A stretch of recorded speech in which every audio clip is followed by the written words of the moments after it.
Maithili express की शानदार प्रस्तुति।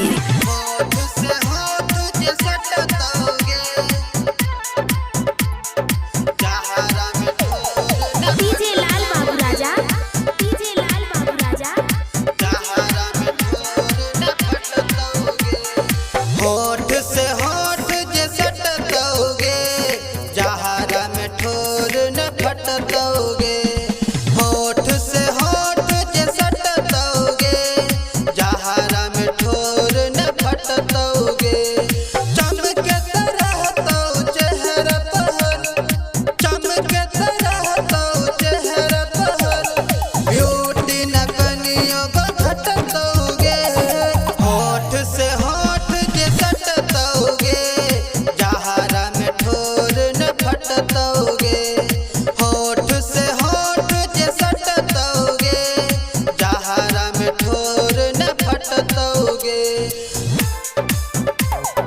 होठ से होठ जे सटतोगे, डीजे लाल बाबू राजा, डीजे लाल बाबू राजा। न फटतोगे।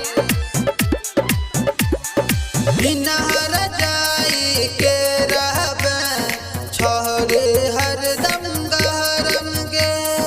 मान ले हमरो बतिया, छोड़े छोड़े सहरम गे। छोड़े छोड़े सहरम गे, छोड़े छोड़े सहरम गे। बिना रजाई के रहबे छोड़े हरदम गरम गे। मान ले हमरो बतिया, छोड़े छोड़े सहरम गे। खिलतो तोहर बदनिया छोड़े, बॉडी के साइज बढ़तोगे।